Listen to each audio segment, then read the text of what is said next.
All right, so we are continuing our zero-day research here. So in our ongoing zero-day research, we're primarily focused on delta-neutral short premium strategies such as iron butterflies, also just called iron flies, and iron condors, finding good results by rapidly taking profits. So a lot of the studies have shown that 10, 20% kind of being the target for those exits on those trades. So recently we experimented with vertical spreads to allow us to trade on directional assumptions. Thanks to the prevailing bull market and zero-day options, you got to remember, did they start in 2020 or 2021?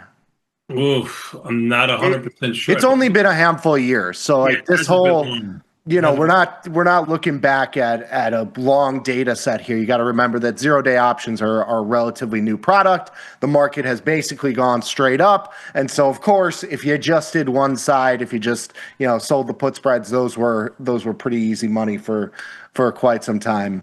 However, the absence of call side credit results in more pronounced losses and larger buying power requirements than the two-sided trades. Of course, when you're doing iron condors, you're reducing the amount of capital used to put on the trade because you're also selling that call spread. So there is a benefit there to it. So today we're going to explore the potential of skewed iron condors, aiming to establish short-term deltas while retaining credits from both sides, offering a balanced and potentially more rewarding strategy. So just continuing into our zero-day research. So let's take a look at the second slide here. We'll before we get to that second slide, or you can leave it up there, John. It's fine. Don't worry. You can go to the second slide. It's fine. Let people read it while I talk. You got to remember, it wasn't. We didn't start with 0 days right away. Like in 05 or so, we started with weekly expiring. That was kind of like a taste on how the public would like it, and they embraced it and they loved it. And they said, "Why do it weekly? Let's go to like Monday and Wednesdays." They did that in like 2016, and then finally we got to the daily expirations of the indexes like SPX in 2022.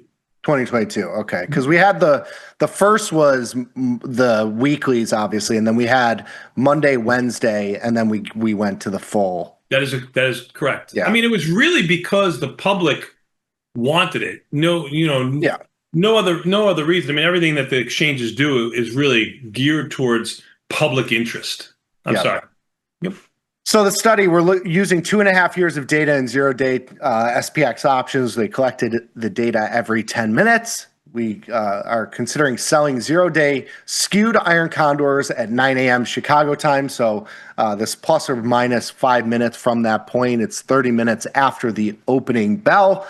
We're looking at a short at-the-money option, so either a put or a call, and then we're looking at a short out-of-the-money option on the other side, and then the buying power controlling the wings an equal distance on each side. So we're doing equal with iron condors here. So the out-of-the-money options, obviously further out of the money. At the money is right at the money. Winners were closed in the first 10 minutes. They were found to have been above 25% of the max profit. Losers were left through expiration, so we're managing at 25% here, and all trades were assumed to exercise at the mid price. This is a big point to make with any back testing, is that everything is done at mid price. So you gotta keep a little grain of salt there. Mm-hmm. So let's look at the first slide here. So the first one, we're looking at the short at the money put, and then the short call at the 40 delta. So it's relatively close. You're obviously going to have a little bit of upside room here just because you're a 40 delta call. We're going to get progressively further out of the money. You can look at it based on the wing width, and you'll see obviously as you get wider, your probabilities are going to get a lot higher. You get to 92% there on the 60-point wings. You also have a much higher average P&L. This is very intuitive. There is more meat on the bone in those trades, so you're naturally going to have a higher profit potential. Of course, you have more notional risk, so these aren't, you're not sizing these all the same. If you're sizing the 10-point wide wings similarly to the 60-point wings, you're going to have more higher number of occurrences of those losing trades. relative to your 60-point wings, but you're obviously, the bigger your spreads, the more potential risk you're going to have, and you're obviously going to hit that tail risk every once in a while. Yeah, and I think that I'd looking at these numbers from the average P&L versus the CVAR here, and obviously the win percentage is high. I mean, 80 to 90%. I think I know 10% is obviously statistically important, but when trading, 3-4 percentage point win ratio over one or the other, 87 to 91 doesn't mean that much. I think your sweet spot is between this 20 and 30 wings, and maybe even towards the 20 wing size, at least for my own risk tolerance. What are you thinking here? For sure. And I think that, we don't put this in the slides, but when you factor in the amount of time that you're holding these trades, you're 10-point wide, anything you trade 10 points wide, even a 0-day. If you have any experience with the 0-day stuff, you're holding that pretty much the entire day. Like, that's not a trade where you put it on and within an hour or two, you're taking 10 or 20% of the max profit. It usually takes a lot more time there, especially with this setup where you're at the money with the put and then you're at a 40 delta for the call. You're inside the expected move with a $10 wide spread 95% of the time, right? Sure. So, that's another factor here, is that a lot of these $10 wings, you probably have to hold for a significant amount of time throughout the day. Great point. Yes. So let's check out the next slide here. So we are looking at the short at the money put, and then we're going to a 20 delta call for the short call. Of course, we have the 10, 20, 30, and 60-point wings, the 60-point wing being the synthetically naked position. Again, you kind of see the same story here where, as you get wider, you get higher probabilities. You also have bigger tail risks.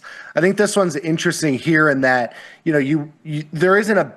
I think the main story here is that the 20 delta call is just not meaty enough, really. I mean, you're not getting a whole lot more profit going 20 points wide, 30 points wide, even 60 points wide. And that tail risk is probably mostly on the upside here. And so I think if you're looking at these sort of trades where you're using a further out of the money, the bulk of your trade is the at the money put spread, I think you just do the at the money put spread is kind of what this is saying to me. In the market environment that we've had, remember, you can only look backwards. Yes. You don't know, you can't look forward. That's the amazing thing about back testing. You can only look backwards. But sure, I would agree with you. Knowing what's happened to the market all-time highs, sure, it makes totally good sense. Yes, of course. That's why these results are going to be skewed like this with only a couple of years worth of data. Yes, in the bull market. For sure. Good point. Very good point there. 96% win rate though. That's pretty nice. Yes. And Thursday is kind of we're looking at just today's action. We talk about these 0 days. Thursday's the least optimal trade day for these 0 days, at least that we've found for our trading. Very good. Next one here. So now we're flipping the script here. We're looking at the money calls and then short the 40 delta puts a little bit further out of the money relative to that at the money call.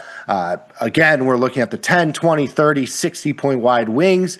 You can see obviously these win rates are much lower. The last 2.5 years have been mostly up. And so, this shouldn't be a shock. It is interesting and intuitively speaking to see the win rate being much higher on those 60-point wings. And that's because you have more of a buffer to the upside. You're collecting much more premium on those trades. But again, you have the higher risk. And so I think all else being equal, it's kind of a hard trade it's hard to look at this and be like, this is the one that I'm going to be leaning towards, even though we are looking at a back test. Yeah, but it does. This I actually like because you're going with a little further out of the money put, and you're going with an at the money call, which would be the worst thing to do if you knew what the market was going to do, which is make all-time highs.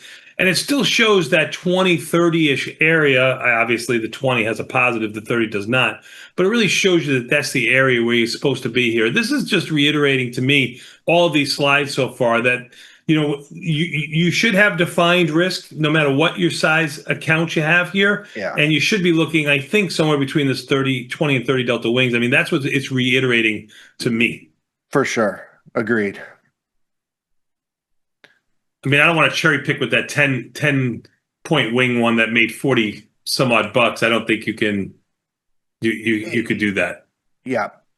I mean, that trade 10 points wide with a at the money call and a 40 delta put, it's the same trade as a at the money put and a 40 delta call. I mean, both those $10 wide iron condors are going to be inside the expected move. There's not a huge difference between those two trades. That's why all the numbers are very similar for those.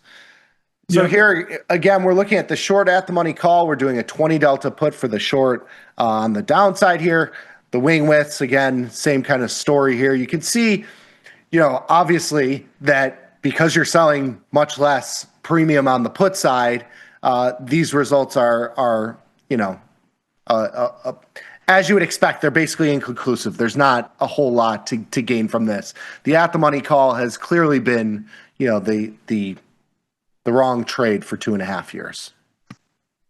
Yeah, I mean, with the markets being what it is, I can't. You can't make an argument for any other thing. This would be the death trade if you were trying to do this. This would be a short delta trade. It is interesting that the 60 delta wings, a synthetic naked option, was actually positive in this. To me, that seems interesting. I would have thought it would have been negative. Yeah. Next one, please. Slide 7 here. So we're looking at iron flies here.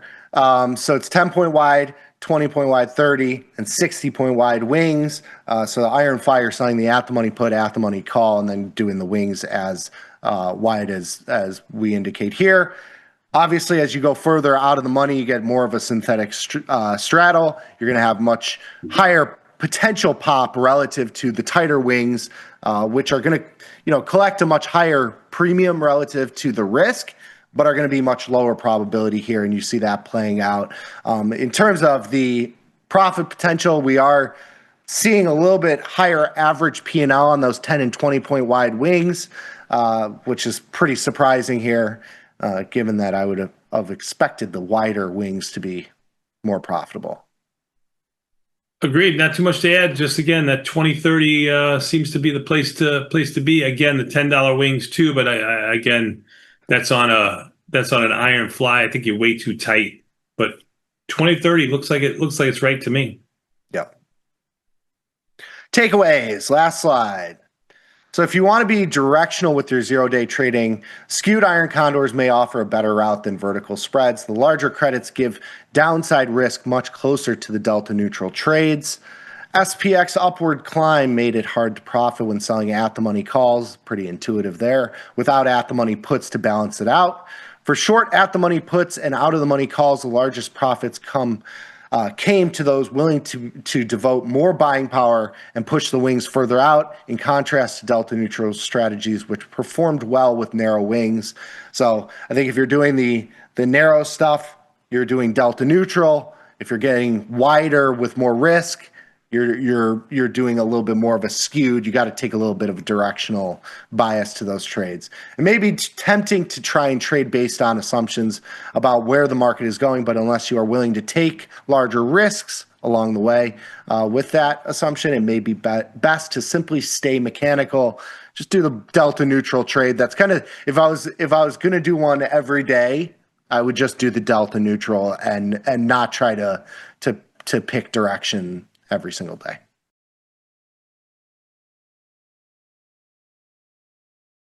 If you're not subscribed, subscribe right here.